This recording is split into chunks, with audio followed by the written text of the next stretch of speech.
Awakened Mind: How Thoughts Become Reality.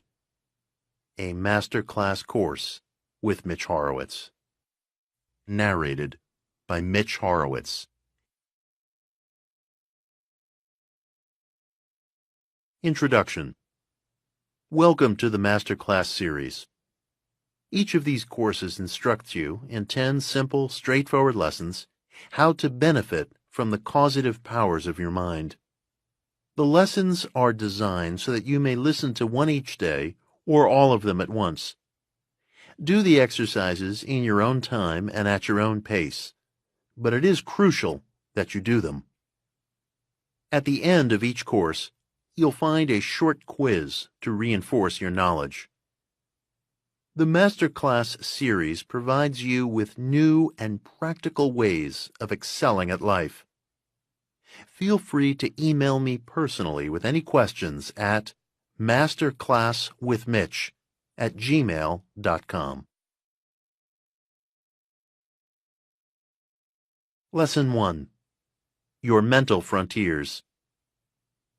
This course teaches you how to use your mind to transform your life. We are not going to explore cutting-edge cognitive studies or neuroscience breakthroughs. No. If you want that, click onto a TED Talk or any of the pop science brain trends written about online.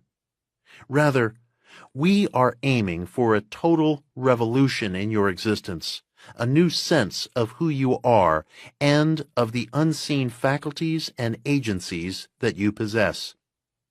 This course is a hands-on application of a misunderstood field: positive mind metaphysics. You've probably heard critics running down positive thinking as a namby-pamby philosophy of wishful thoughts and popular delusion. I have studied the field for 10 years and documented it as a historian and personal seeker. I promise you this: the critics are wrong. The seemingly familiar terrain of positive thinking can unlock a new world of self-potential for you. Do you doubt that? Use this course's 10 simple lessons, or any one of them, to put my claim to the test. If what I write here doesn't work for you, discard my claims. But if it does work, not only will you gain a significant new measure of self-respect, creativity, and vibrancy, but you will question everything that you have been taught about what it means to be human.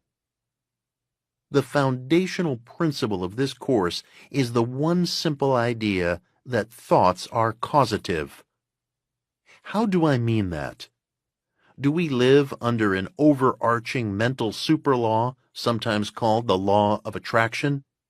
No. We live under many laws and forces, but thought is one exquisitely effective and little understood aspect of life. Our thoughts co-create our lives in ways that we have not yet understood. A bit of history before we get our hands dirty. Positive mind metaphysics is rooted in a wave of therapeutic spiritual experiments in mid to late 19th century New England, which followed from the writings of Ralph Waldo Emerson. Freethinkers probed how our thoughts impact reality. I call their approach applied transcendentalism. It became popularly known as the power of positive thinking, or New Thought. Before we go further, I have a vital piece of advice. One factor, more than any other, will determine how you experience this course: your depth of hunger for self-change. As an Arab proverb goes, the way bread tastes depends on how hungry you are. The key to every self-help program is to approach it as if your life depends on it. If you do that, you will discover extraordinary new possibilities. Lesson 2. The 3-Step Miracle. Here is a way to start thinking differently about how you use your mind. Imagine that a genie offered you a wish, but with a catch. You had to tell him the truth about what you really wanted. Otherwise, you'd lose everything. We repeatedly tell ourselves what we think we want, a better house, a new love, etc., but rarely subject our desires and wishes to mature, sustained scrutiny. Often, we do not know what we want from life at all. A powerful, simple exercise will blow open how you think about your desires. I call it the three-step miracle. The exercise comes from a beguiling little pamphlet published anonymously in 1926 under the title, It Works. In actuality, the author was a Chicago salesman named Roy Herbert Jarrett. Jarrett tested his theory for years and didn't put it into writing until he was past the age of 50.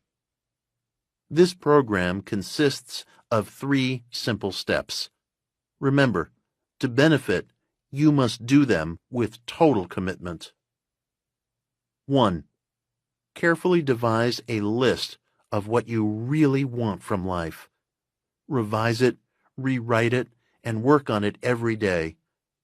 Throw your certainties out the window. Keep rewriting and reorganizing your list until it feels absolutely right. 2. Read your list morning, noon, and night. Think about it always. Commit to reading it in a quiet, contemplative atmosphere each morning upon waking, again at midday, and once more just before drifting to sleep at night.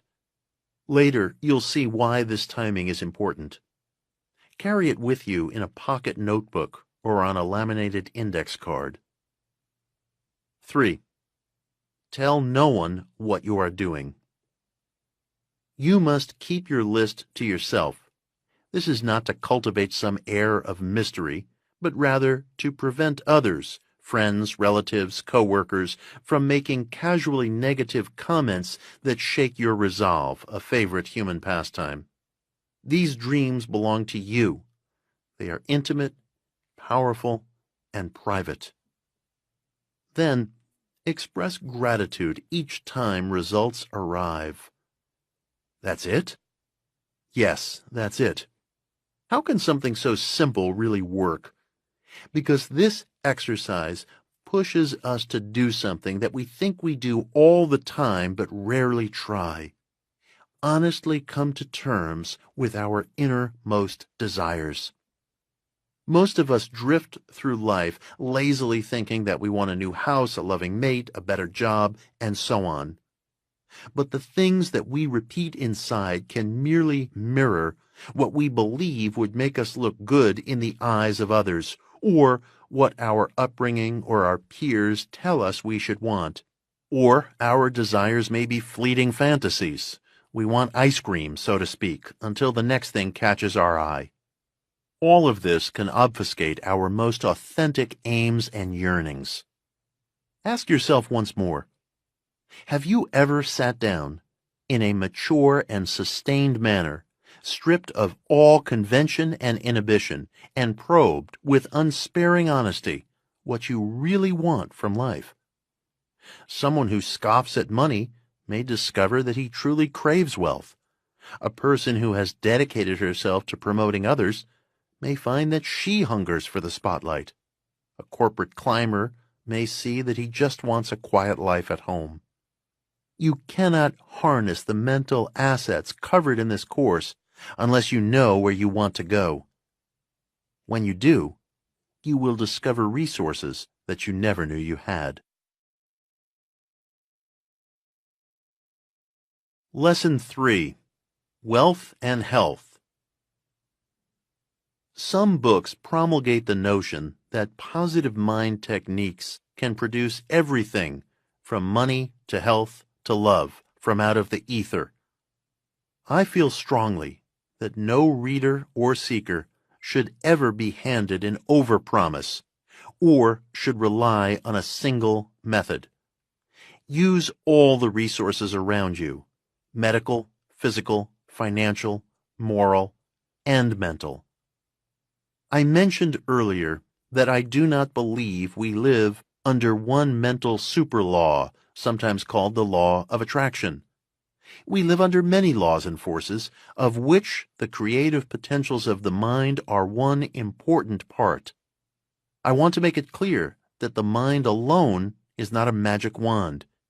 It surely does have a role in health and wealth, but not always in the ways that we believe.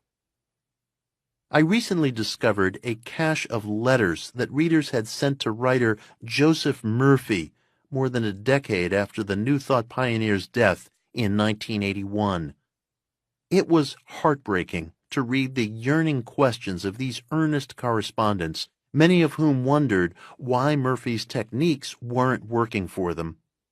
I selected one letter below, handwritten by a woman in Tampa, Florida, that typified the needs of many who wrote him.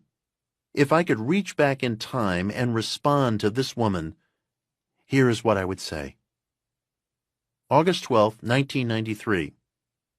Dear Dr. Murphy, I keep reading your book, Your Infinite Power to Be Rich, so much that it is falling apart, and I still haven't received my goal of receiving abundance.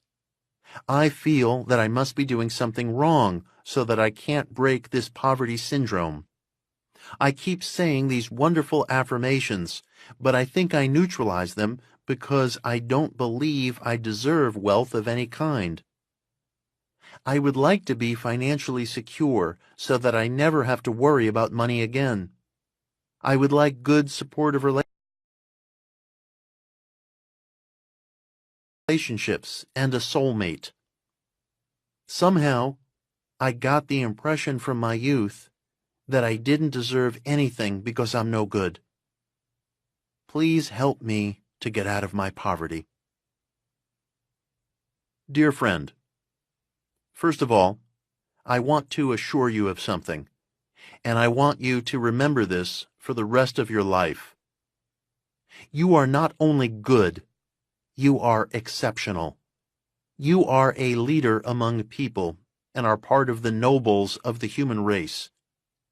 This is for the simple fact that you have taken steps that so few people ever consider, striving to heighten your place in life, engaging in inner development, and caring enough about such things to take the time to write a letter to an author whose work touched you. Most people never write one letter in their lives. Most never read a single book or attend a single lecture with the aim of raising their sense of self-potential. So please let us lay that childhood myth immediately to rest. You are exceptional, and that is a fact.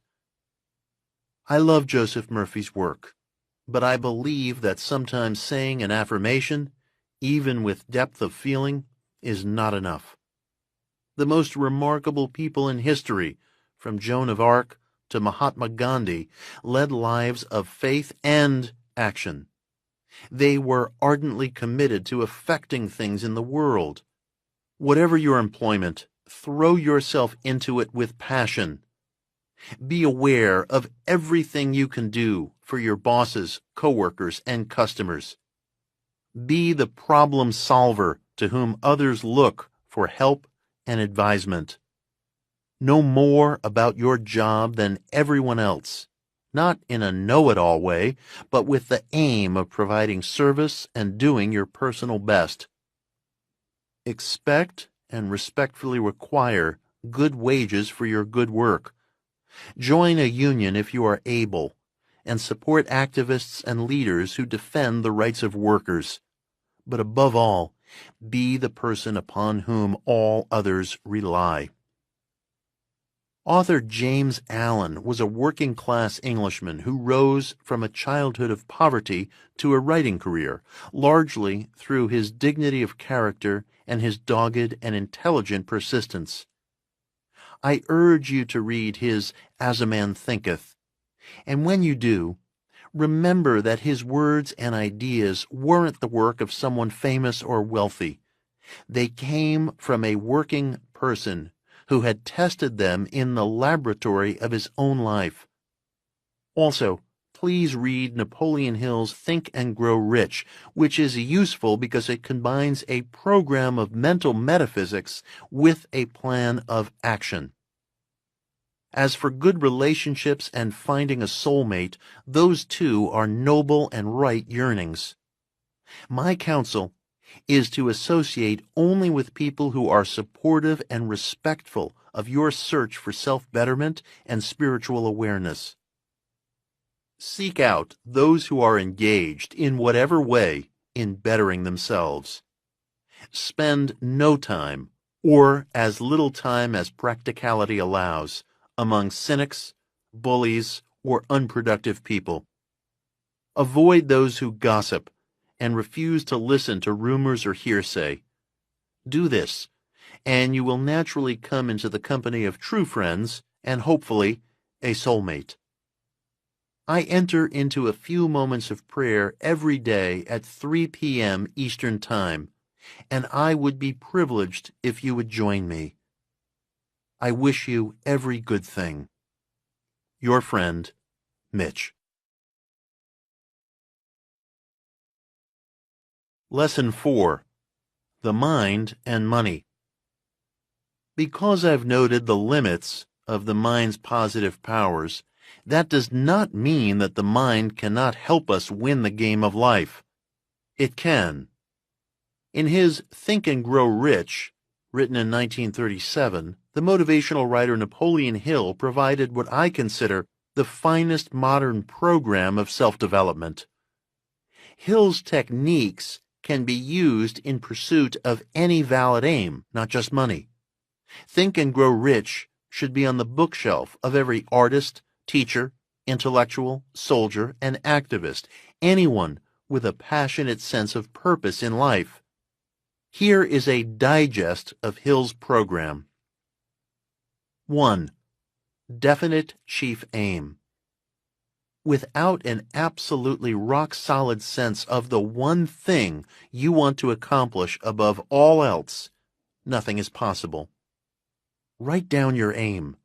This is no trifle. This is your life. 2. Mastermind group.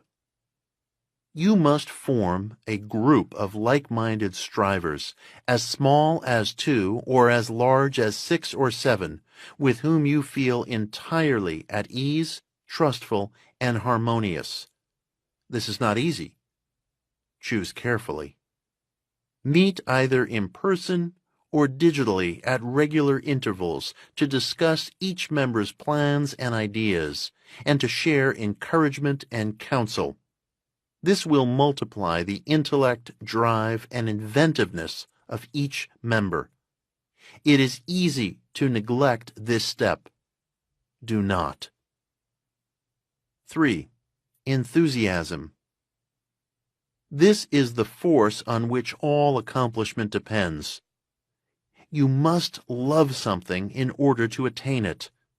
You must select an aim that instills in you boundless enthusiasm and passion. With those emotive forces at work, you will gain remarkable resilience and power. 4. Golden Rule. This is the simplest and yet subtlest ethical code in human history. Study it. Consider it. Let it inform each step of your life, including your thoughts and your choice of an aim. 5. Action. Hill's program is not one of wishing. You must devise concrete, reasonable plans to carry out your definite chief aim. Educate yourself. Be bold but realistic in your plans, and act on them. Begin. 6. Accurate thinking. There are 2 types of information, the useful and the useless. The useful is anything that advances your aim. The useless is rumor, opinion, gossip, hostile criticism, and sarcasm. Restrict your thoughts, conversations, and information intake to the first kind. 7. Failure. Success often arrives after many temporary setbacks. This is a rule. When faced with failure, conceive of it as a temporary setback. Plan anew. Here is Think and Grow Rich in a nutshell. Emotionalized thought directed toward one passionately held aim, aided by organized planning and the mastermind, is the root of all accomplishment. Lesson 5. The 30-Day Mental Challenge. American philosopher William James yearned to find a practical philosophy, one that produced concrete improvements in happiness. The Harvard physician grew encouraged, especially in his final years, by his personal experiments with New Thought, which he called the religion of healthy-mindedness. I challenge people today to continue James's search for a testable, workable system of ethical and spiritual development. Try this 30-day experiment that puts positive mind dynamics to the test. The exercise is based on a passage from a 1931 book, Body, Mind, and Spirit, by Elwood Worcester and Samuel McComb, in which a prominent scientist describes radically improving his life through a 1-month thought experiment. I have condensed his testimony. Up to my 50th year, I was unhappy, ineffective, and obscure. I had read some New Thought literature and some statements of William James on directing one's attention to what is good and useful and ignoring the rest. Such ideas seemed like bunk, but feeling that life was intolerable, I determined to subject them to a month-long test. During this time, I resolved to impose definite restrictions on my thoughts. In thinking of the past, I would dwell only on its pleasing incidents. In thinking of the present, I would direct attention to its desirable elements. In thinking of the future, I would regard every worthy and possible ambition as within reach. I threw myself into this experiment. I was soon surprised to feel happy and contented. But the outward changes astonished me more. I deeply craved the recognition of certain eminent men. The foremost of these wrote me out of the blue, inviting me to become his assistant. All my books were published. My colleagues grew helpful and cooperative. It seems that I stumbled upon a path of life and set forces working for me which were previously working against me. Here is how to devise your own experiment. 1. Choose your start date. 2. Write out the entire testimony above by hand. This helps you remember it and feel a sense of ownership over it. 3. After you have written it, create a personal contract by adding, "I dedicate myself on this day of," add the date, "to focus on all that is nourishing, advancing, and promising for 30 days. And then sign it. Feel free to email me your results or questions at masterclasswithmitch@gmail.com. I will personally read and reply to each email. Lesson 6. Stronger Every Day. We hear a lot today about using affirmations, repeat phrases that are supposed to help bolster our confidence and focus us on our goals. I believe that affirmations can be effective, so long as they do not chafe against overwhelmingly contrary feelings or facts. Then we get into a mental battle with ourselves. An early 20th century French hypnotherapist, Émile Coué, devised one of the earliest and still the best affirmative mind programs. Although Coué's name may be unfamiliar, you have probably heard of his confidence-boosting mantra, "Day by day, in every way, I am getting better and better." Coué won thousands of followers in the early 1920s, but critics mocked his formula for its sing-song simplicity, and today he is forgotten. The mind pioneer deserves a new look, however. Placebo researchers at Harvard Medical School recently validated one of Coué's core insights. In January 2014, a medical school study reported that migraine sufferers responded better to medication when given positive information about a drug. Coué made that exact observation in the early 1900s while working as a pharmacist in northwestern France.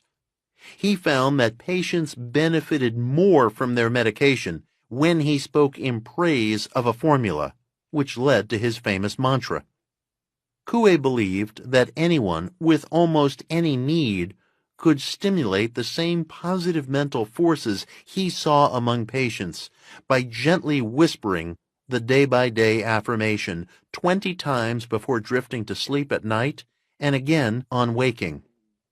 He called it conscious autosuggestion.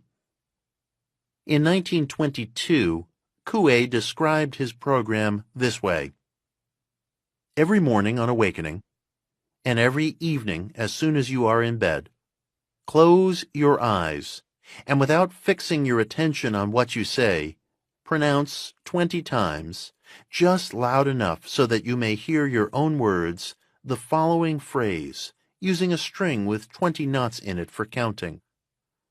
Day by day, in every way, I am getting better and better. The words "in every way" being good for anything and everything, it is not necessary to formulate particular autosuggestions. Make this autosuggestion with faith and confidence, and with the certainty that you are going to obtain what you desire. It is very important to follow Coué's directions about using the formula just before drifting off at night and just upon waking in the morning. Scientists sometimes call the period when you hover between sleep and consciousness the hypnagogic state. At such times, your mind is uniquely impressionable. During the hypnagogic state, your conscious and subconscious minds are fused, so to speak, which is why you may notice hallucinatory experiences. Also, emotions such as grief or worry can take on greater intensity. It is a very sensitive period, but you can use this time for positive ends by employing the day-by-day formula. More than a century later, the Harvard Medical School paper, while echoing Coué's original insight, made no mention of the mind theorist. But Coué's work is known to one of the study's architects, Ted Kaptchuk, who directs Harvard's program in placebo research. Of course I know about Coué, Kaptchuk told me, agreeing that the migraine study could coalesce with Coué's observations. Try day by day. You may be surprised. Lesson 7. The Inner Golden Rule. I want to open today's lesson with a confession. Shortly before I began writing these words, I felt that some unnamed factor was stymieing my progress in life. Something was limiting my ability to envision and pursue higher possibilities for myself and others.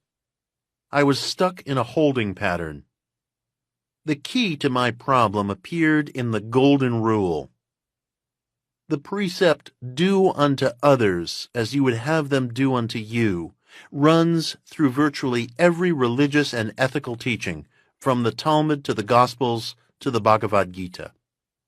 Dubbed the Golden Rule in late 17th century England, this dictum can today seem overly familiar or cliched. But the Golden Rule holds an inner truth that can make all the difference in your life. In his 1928 book, The Law of Success, Napoleon Hill related the Golden Rule to the phenomenon of autosuggestion, or the suggestions we continually make to ourselves. What we internally repeat and believe takes root in our subconscious and shapes our self-image and perceptions of the surrounding world. This is a profound and determinative fact. But note carefully, the same autosuggestive process is also triggered by what we think about others. Your thoughts of others are registered in your subconscious mind through the principle of autosuggestion, Hill wrote, thereby building your own character in exact duplicate. Hence, you must think of others as you wish them to think of you. Let's consider Hill's point of view more fully. Stated in another way, every act and every thought you release modifies your own character in exact conformity with the nature of the act or thought, and your character is a sort of center of magnetic attraction, which attracts to you the people and conditions that harmonize with it. You cannot indulge in an act toward another person without having first created the nature of that act in your own thought, and you cannot release a thought without planting the sum and substance and nature of it in your own subconscious mind, there to become a part and parcel of your own character. Grasp this simple principle, and you will understand why you cannot afford to hate or envy another person. You will also understand why you cannot afford to strike back in kind at those who do you an injustice. Likewise, you will understand the injunction, return good for evil. When we indulge in fantasies of revenge or score settling, which I've done during morning shaves more time than I can count, we not only shackle ourselves to past wrongs, but also to the wrongs that we would do in exchange. Our acts of violence, whether by mind, talk, or hand, reenact themselves in our psyches and perceptions. We are lowered to the level of people we resent or even hate when we counter, mentally or otherwise, their type of behavior. An adjunct to the Golden Rule is, we become what we don't forgive. Conversely, thoughts of generosity and forgiveness add a special solidity to our character, Hill notes, that gives it life and power. Our thoughts about ourselves and others can be seen as an invisible engine that molds our character and experience. This is why it is extremely important to abstain from spreading or listening to gossip or character assassination. If you find yourself bumping against limits or having difficulty formulating and acting on your plans, reconsider your relationship to the Golden Rule.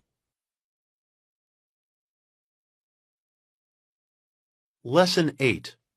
Daily Bread. I want to supply you with a list of daily practices that I personally use. If done with commitment and consistency, these simple techniques will produce changes in your inner and outer experience. Everything here fits within the parameters of a busy day. 1. Morning connection. Upon waking, it is critical to make some connection to your highest ideals. Do this before picking up your iPhone, clicking on the television, or getting sucked into social media. You can practice something very basic, such as saying the Lord's Prayer, or, if you prefer, something non-spiritual, repeating an affirmation while still in bed, such as Emile Coué's Day by Day. 2. Sacred literature. Connect each day, however briefly, with a great piece of ethical or religious literature. Even if it's just one line from the book of Proverbs, carry it in your mind throughout the day. I am registered to receive a daily email with a passage from mystical teacher Vernon Howard, anewlife.org. You can also carry a pocket Bible, Bhagavad Gita, or Tao Te Ching, or keep one on your phone. Read it in the elevator, on your commute, or at your desk. 3. Express gratitude. As Joni Mitchell sang, "Don't it always seem to go that you don't know what you've got till it's gone?" These words are prophecy. We bypass incredible blessings each day. After actor Christopher Reeve was rendered quadriplegic in an accident, he observed, "I see somebody just get up out of a chair and stretch, and I go, no, you're not even thinking about what you're doing and how lucky you are to do that." Every morning, no matter what stresses you face, enumerate at least 3 things for which you are grateful. It will set your day on a different track. 4. 3 p.m. prayer. In Christian tradition, Jesus is said to have died on the cross at 3 p.m. Some people reserve this as a special time for prayer, even if just to take a few moments to express thanks, remember a loved one, or ask to be of highest service that day. I set a daily alarm on my phone for 3 p.m. and use this time to pray for someone's recovery or for the needs of friends or people who have written to me. However packed your schedule, you can almost always find a few moments for a silent devotion. I invite everyone listening to this to join me, whether once in a while or every day, at 3 p.m. Eastern Time for a few moments of meditation or silent prayer. 5. Choose kindness. Toward the end of his life, the 20th century novelist and spiritual journeyer Aldous Huxley was asked by a reporter to name, out of all the Eastern philosophies, psychedelic experiments, and human potential exercises the British intellectual had tried, the single best method for inner development. "Just try being a little kinder," Huxley replied. The seeker wasn't being glib. Christ, Buddha, and the Talmudic sages recognized kindness as a revolutionary act. 6. Radically forgive. Nelson Mandela did not bring justice to South Africa so much as forgiveness and reconciliation.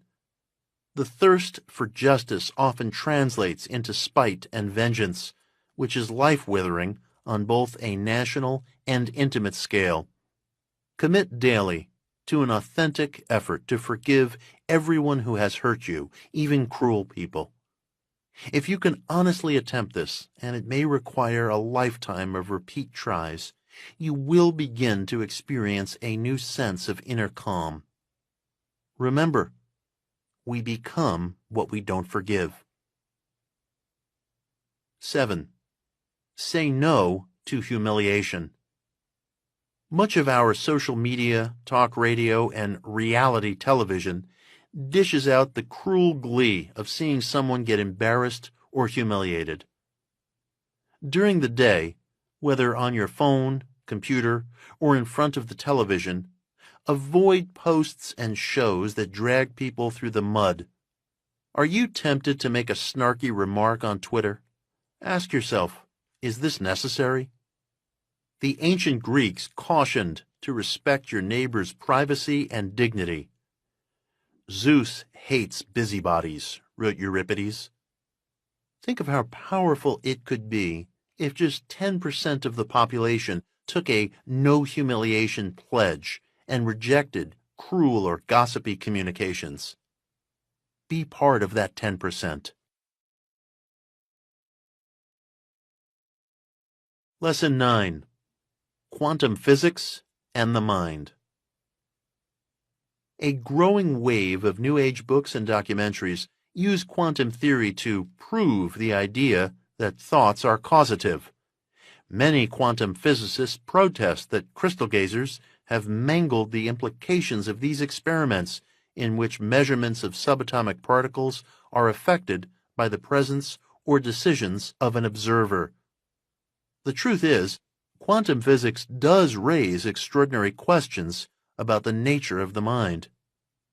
More than 80 years of laboratory experiments demonstrate that atomic-scale particles appear in a given place only when a measurement is made.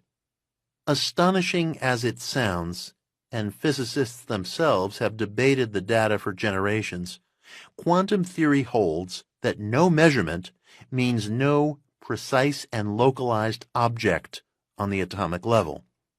Put differently, a subatomic particle literally occupies an infinite number of places, a state called superposition, until observation manifests it in one place.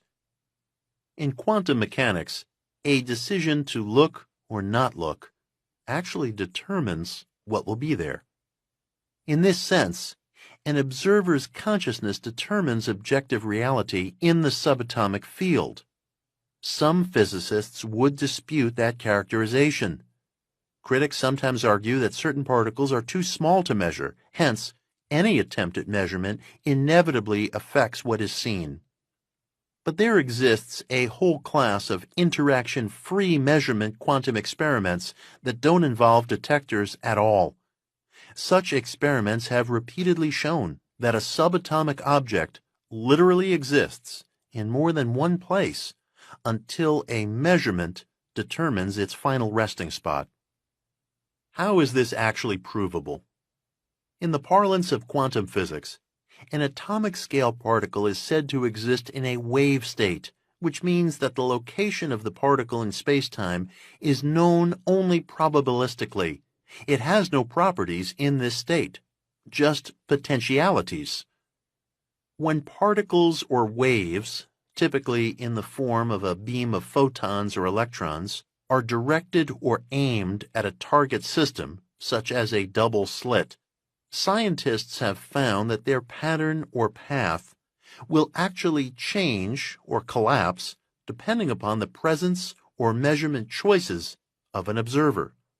Hence, a wave pattern will shift into a particle pattern. Contrary to all reason, quantum theory holds that opposing outcomes simultaneously exist. The situation gets even stranger when dealing with the thought experiment known as Schrödinger's cat. The 20th century physicist Erwin Schrödinger was frustrated with the evident absurdity of quantum theory, which showed objects simultaneously appearing in more than one place at a time. Such an outlook, he felt, violated all commonly observed physical laws. In 1935, Schrödinger sought to highlight this predicament through a purposely absurdist thought experiment, which he intended to force quantum physicists to follow their data to its ultimate ends. Schrödinger reasoned that quantum data dictates that a sentient being, such as a cat, can be simultaneously alive and dead. A variant of the Schrödinger's cat experiment could be put this way. Let's say a cat is placed in one of a pair of boxes. Along with the cat is what Schrödinger called a diabolical device. The device, if exposed to an atom, releases a deadly poison. An observer then fires an atom at the boxes. The observer subsequently uses some form of measurement to check on which box the atom is in, the empty one or the one with the cat and the poisoning device. When the observer goes to check, the wave function of the atom, i.e., the state in which it exists in both boxes, collapses into a particle function, i.e., the state in which it is localized to one box. Once the observer takes his measurement, convention says that the cat will be discovered to be dead or alive. But Schrödinger reasoned that quantum physics describes an outcome in which the cat is both dead and alive. This is because the atom, in its wave function, was at one time in either box, and either outcome is real. To take it further, a cohort of quantum physicists in the 1950s theorized that if an observer waited some significant length of time, say 8 hours, before checking on the dead-alive cat, he would discover one cat that was dead for 8 hours and another that was alive for 8 hours and is now hungry. In this line of reasoning, conscious observation effectively manifested the localized atom, the dead cat, the living cat, and also manifested the past, i.e., created a history for both a dead cat and a living one. Both outcomes are true. Absurd? Impossible? Yes to that, say quantum physicists. But decades of quantum experiments make this model, in which a creature can be dead and alive, into an impossible reality, an unbelievable, yet entirely tenable, even necessary state of nature. Only future experiments will determine the broader implication of subatomic phenomena in the mechanical world in which we live.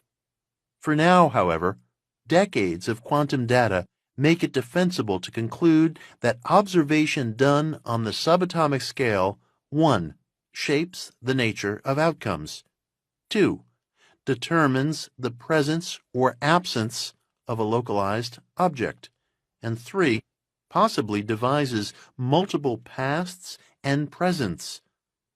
This last point is sometimes called the many worlds interpretation, in the words of physicist Hugh Everett. This theory of many worlds raises the prospect of an infinite number of realities and states of being, each depending upon our choices.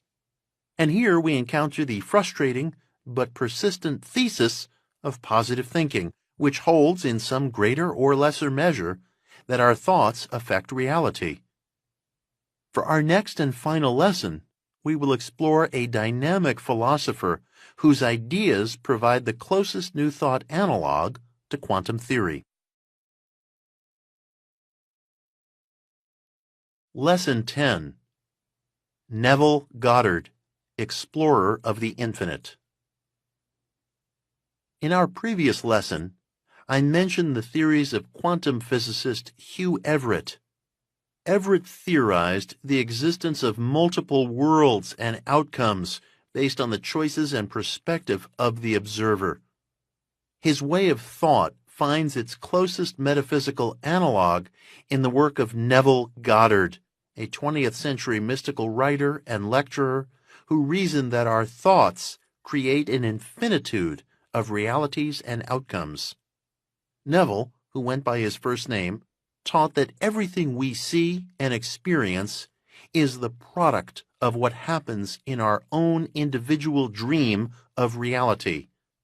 Through a combination of emotional conviction and mental images, Neville said, each person imagines his own world into being. All people and events are rooted in us, as we are ultimately rooted in God. When a person awakens to his true self, Neville argued, he will, in fact, discover himself to be a slumbering branch of the Creator clothed in human form and at the helm of infinite possibilities. Neville's formula was simplicity itself. First, clarify your desire. Second, assume a state of physical immobility, a deeply relaxed state similar to what you experience just before drifting to sleep. Third, enact in your mind a small, satisfying drama that implies the wish fulfilled, such as someone congratulating you or you are holding an award. Repeat this internal drama over and over, as long as it is vivid and emotionally charged. Take my challenge and put my words to the test, Neville told listeners in 1949. If the law does not work, its knowledge will not comfort you. and if it is not true, you must discard it. I hope you will be bold enough to test me. Most quantum physicists wouldn't be caught dead alive as Schrödinger's cat reading an occult philosopher like Neville. Indeed, many physicists reject the notion of interpreting the larger implications of quantum data at all. Shut up and calculate is the battle cry popularized by physicist N. David Mermin. The role of physics, critics insist, is to measure things, not, in Einstein's phrase, to lift the veil that shrouds the old one. Others adopt the opposite position. If physics isn't for explaining reality, then what is it for? The latter principle may carry the day. A new generation of physicists and theorists, raised in the 60s and 70s and open to questions of consciousness, is gaining prominence. Medical researcher Robert Lanza, M.D., of the Institute for Regenerative Medicine at Wake Forest University, uses quantum theory to argue that death itself is ultimately a mental phenomenon. We die only insofar as the mind perceives demise. Psychiatrist Jeffrey M. Schwartz of UCLA links quantum physics with his research into how thoughts alter brain biology, concluding that directed willed mental activity generates a physical force. Quantum physics brings us to a threshold of inquiry that may redefine what it means to be human in the 21st century, as much as evolution did in the Victorian age. I began this course by saying that its aim was not to help you better organize your sock drawer, but to open a whole new window on your existence. I hope the experiment we've begun together leads to experiences that give you a radical new idea of the forces behind creativity. We create not only by using physical acts and sensory data, but we participate in the world in a non-physical manner. We influence aspects of our surrounding life and material existence through the agencies of awareness and thought. And that's no fantasy. Quiz. The one simple idea behind this course is A. Laugh and the world laughs with you. B. Thoughts are causative. C. The law of attraction. D. Dreams foretell events. The correct answer is B. Thoughts are causative. 2. The most important factor in any self-help program is A. Whether a friend does it with you. B. The quality of the teacher. C. The cognitive data that supports it. D. Your hunger for self-change. The correct answer is D. Your hunger for self-change. 3. You should use affirmations just before going to sleep and just upon waking because A. You remember them better. B. You won't disturb others. C. Your mind is at its most impressionable. D. You have the time. The correct answer is C. Your mind is at its most impressionable. Emile Coué discovered that his patients were helped by A. Sunlight. B. A sense of hopeful expectancy. C. Chanting. D. Talk therapy. The correct answer is B. A sense of hopeful expectancy. 5. The process of autosuggestion is set in motion by what we think about A. Ourselves. B. Our hobbies. C. Other people. D. Ourselves and other people. The correct answer is D. Ourselves and other people. 6. We live under A. A single mental superlaw. B. Many laws and forces. C. The law of thought magnetism. D. Whims of fate. The correct answer is B. Many laws and forces. 7. A mastermind group consists of A. Two or more people who provide mutual support. B. Experts. C. Medical professionals. D. Psychics. The correct answer is A. Two or more people who provide mutual support. 8. In quantum physics, superposition means that a particle A is in space, B cannot be detected, C occupies an infinite number of places, D binds with other particles. The correct answer is C, occupies an infinite number of places. 9. The thought experiment called Schrödinger's cat demonstrates A. Simultaneous states of reality, B. How to split the atom, C. The weight of subatomic particles, D. The nature of felines. The correct answer is A. Simultaneous states of reality. 10. The closest New Thought analog to quantum physics comes from A. Emile Coué, B. Neville Goddard, C. Ted Kaptchuk, D. Erwin Schrödinger. The correct answer is B. Neville Goddard. Thank you for taking this Masterclass course, and please check out the others in our Masterclass series. I hope this short program provides you with lessons and ideas that you will experiment with and benefit from over the course of your life. You can always email me with questions at masterclasswithmitch@gmail.com. About the author. Mitch Horowitz is a writer and publisher with a lifelong interest in man's search for meaning.